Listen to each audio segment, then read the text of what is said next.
dive into the madness. Huge shout out to everyone who's been dropping comments, liking, and showing love, and especially those of you who hit that super thanks button. You're the real MVPs helping me make this nostalgic deep dive alive and now going over 10,000 subscribers. And believe me, today's episode, it's a wild one. Animaniacs wasn't just a cartoon. It was a chaotic masterpiece, a Trojan horse of adult humor, sharp satire, and celebrity roast all wrapped in one colorful animation and slapstick.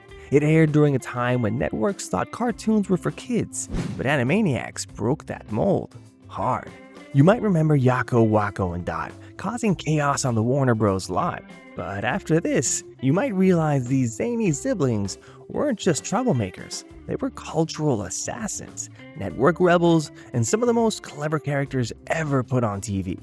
And based on your comments, this is exactly the kind of content y'all love. The hidden adult jokes, the voice actor surprises, and the "wait, what did they just say" moments we all missed as kids. So here we go. Let's go way deeper than the water tower.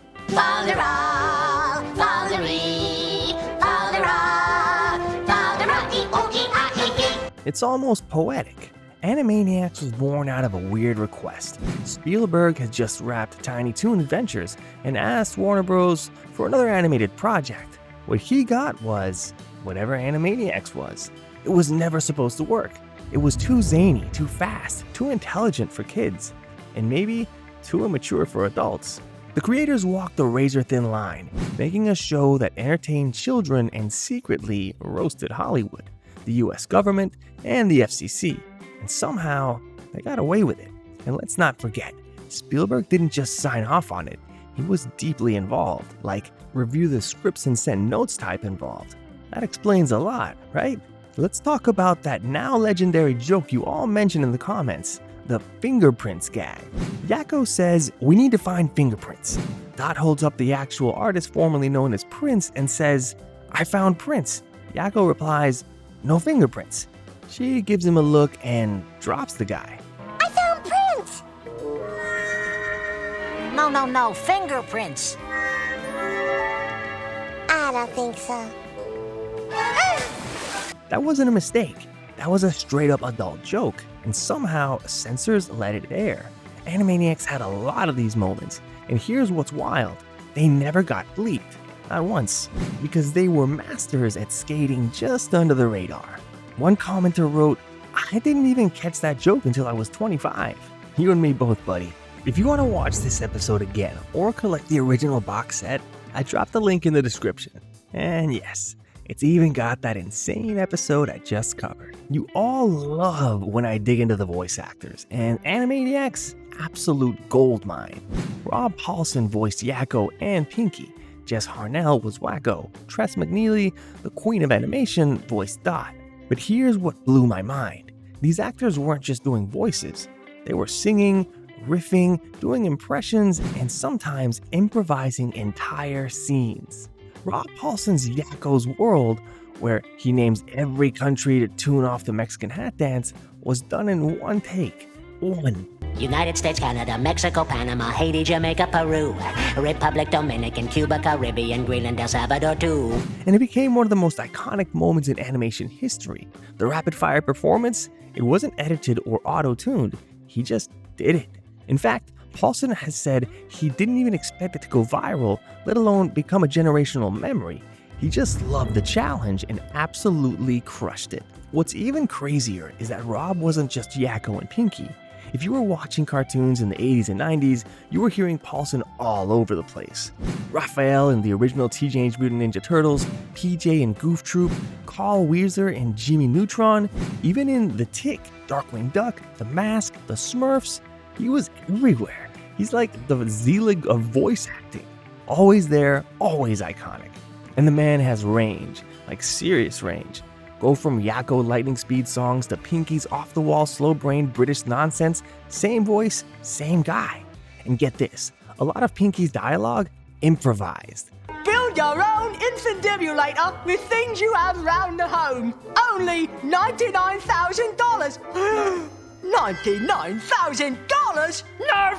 Rob Paulsen and Maurice LaMarche, who played Brain, were so good together that the writers just let them run wild sometimes. Oh, and get this, Rob's also an Emmy-winning voice actor. He's done over 2,000 episodes of animated television. That's not a typo, 2,000. And through it all, he's remained one of the most humble, generous people in the industry. He always credits his success to the writers and animators, even though he's a massive part of why Animaniacs became iconic. So yeah, if you're watching Animaniacs and thinking, this sounds weirdly familiar, it's probably because Rob Paulsen basically was Sunday morning cartoons for an entire generation. Animaniacs didn't just sneak in adult jokes. They took aim at Hollywood itself. I mean, how many other kids' shows do you know that had a fictional studio exec named Thaddeus Plotz, who was basically a parody of real execs at Warner Bros? Who do you have in mind for the actors? They're terrible. They can't act. That's bad. They're movie stars. That's good. They're gonna want a lot of money, That's bad. but we won't give it to them. That's good. There are jokes buried in episodes mocking directors, actors, producers, and even Spielberg himself. One skit had a caricature of Orson Welles doing voiceover work. That's right, Orson Welles. They even had Pinky and the Brain parody him. Who does that?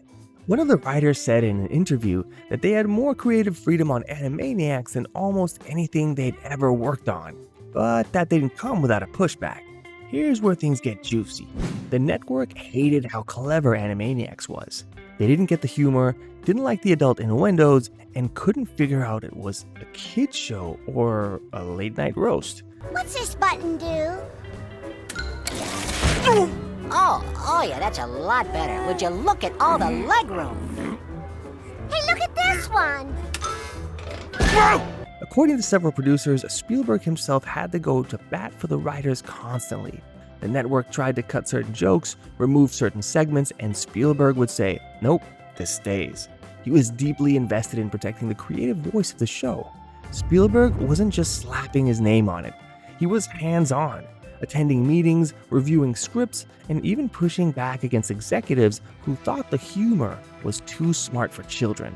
One famous story, the episode with puppet rulers, where Pinky and the Brain parody Sesame Street, the network freaked out. It was too close, too real. Hey, kids! Can you do this? Wow, Figures is a genius.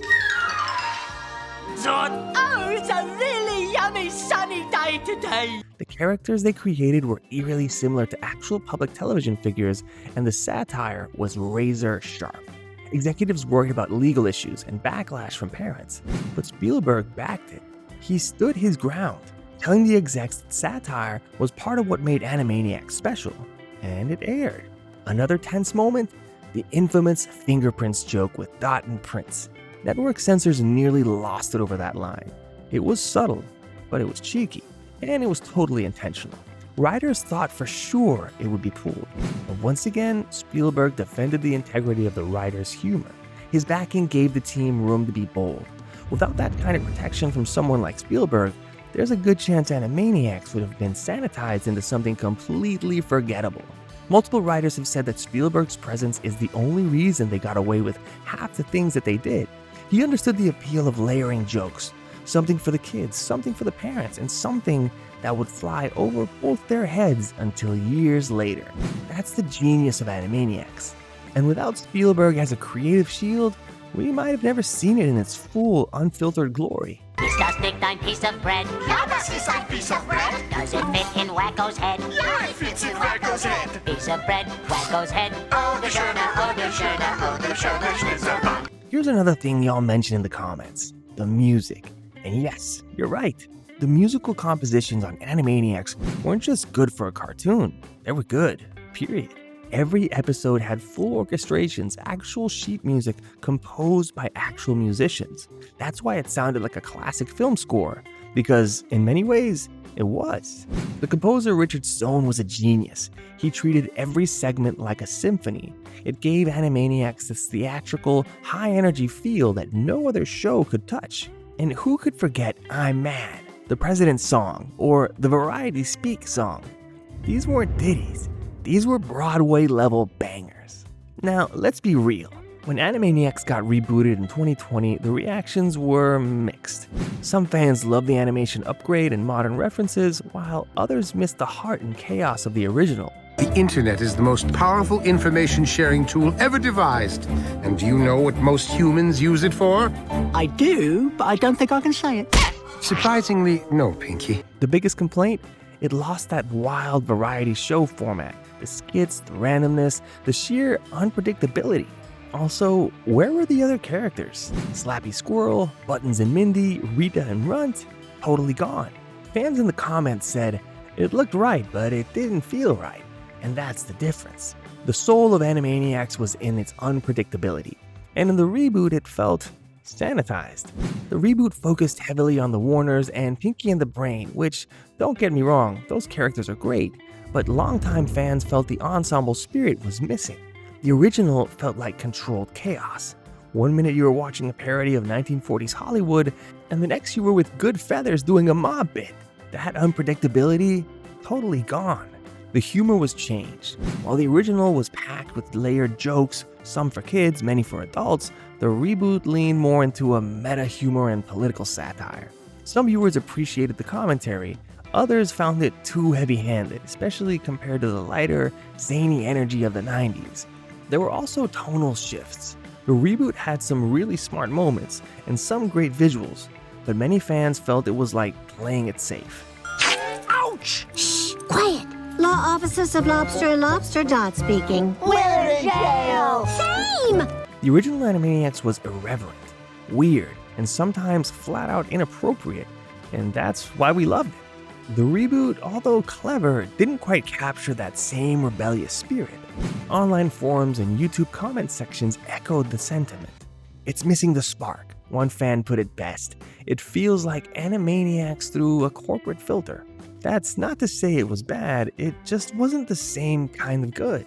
Even the musical numbers, once a standout of the series, felt fewer and more forced. There were some gems like the updated Yakko's World with internet domains, but most songs didn't land the same. Fans pointed out that without the original team of songwriters like Randy Rogel, the heart wasn't quite there. And maybe the biggest difference? Heart. The reboot tried to be clever, but the original was clever and full of heart.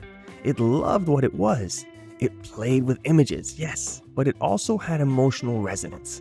Characters had relationships, running gags paid off, and you felt like you were a part of something special. Oh, my heart aches with the sorrow of 1,000 scouts. No merit badge. I mourn my loss. So when the fans say the reboot looked right but didn't feel right, they're not just being nostalgic, they're pointing out that soul matters. The magic of the original wasn't just in gags or the songs, it was in how it made you feel like you were in on the joke, not just watching from the outside. That's the legacy Animaniacs built. And while the reboot was solid in many ways, it just couldn't quite recapture lightning in a bottle. If you thought the Fingerprints joke was wild, brace yourself, because that was just the beginning. The writers of Animaniacs didn't just flirt with the edge, they straight up danced on it in tap shoes. In one episode, Dot delivers a line with a completely straight face. No music sting, no wink, just that perfect deadpan delivery. Yakko, meanwhile, spends much of the series openly ogling Hello Nurse in a way that's, let's just say, not exactly HR approved by today's standards. Yakko's obsession with Hello Nurse wasn't just a running gag, it was a full-blown character trait. Every time she walked on screen, it was like a switch flipped. And when she's walking by, I give a little sigh and shout, "Hello, nurse!" He launched into a cartoonishly exaggerated praise, dropped pickup lines that would make Pepe Le Pew blush, and even break into song about her curves, brains, and beauty. And yet, somehow, it never felt entirely creepy, because the joke wasn't just Yakko's being a horn dog, the joke was that this tiny animated chaos goblin was acting like a love-struck lounge singer from a 1940s nightclub. It was parody, it was performance, and it was always over the top. Hello Nurse herself was more than just eye candy. That's another thing people forget. She was smart, sharp, She had degrees, she was often the most competent person in the room, and the fact that Yakko, Wakko, and even Dot idolized her in different ways said a lot about the show's approach to gender roles. They weren't just making fun of bombshells, they were flipping the image. Hello Nurse was beautiful and brilliant, even when Yakko fainted at the sight of her. The writers were clearly riffing on classic Hollywood archetypes, the curvaceous blonde with a heart of gold, but they gave her support. She was in on the joke. She was part of the joke. And in a way, she became a kind of litmus test. Hello, nurse. If you laughed at Hello Nurse because she was hot, you missed the point. If you laughed because a tiny cartoon weasel with a fedora was crooning love songs to a PhD-holding nurse-scientist hybrid, then you got it. So yeah, Yakko's flirtation wasn't just a gag. It was a carefully designed homage to Golden Age comedy with a subversive twist. And the fact that it made it past censors week after week, that's the real miracle. And then there's Wakko. At one point, he makes a sly reference to safe words. That's not a joke you slip in by accident. That's a writer going, let's see if we can get away with this. And they did. But here's the thing. These weren't crude jokes for the sake of being edgy. They were deliberate, thought out. These writers had come from sketch comedy stand-up and late-night television. They understood timing, they understood misdirection, and they knew that the best jokes were the ones that worked on multiple levels. Kids saw zany chaos, adults saw sharp satire and eyebrow-raising innuendo. It was all part of the plan. The show wasn't dumbed down, it was layered up. And that's why fans still talk about it decades later, because every rewatch reveals something new, something hidden, something just a little wrong. And we love it for that. Here's what makes Animaniacs special, and why so many of you keep commenting that it was way smarter than it had any right to be, because it absolutely was. This wasn't just Saturday morning fluff. It was sharp, subversive, relentlessly clever. It treated its audience like thinkers, even if that audience was just a bunch of sugar-fueled 9-year-olds with Pop-Tarts in their hands. It didn't pander. It didn't slow down. It just barreled ahead with political satire, history lessons, classical music, and meta jokes stacked 5 layers deep. She was a night traveler, one-way passport, yes, But we got wise.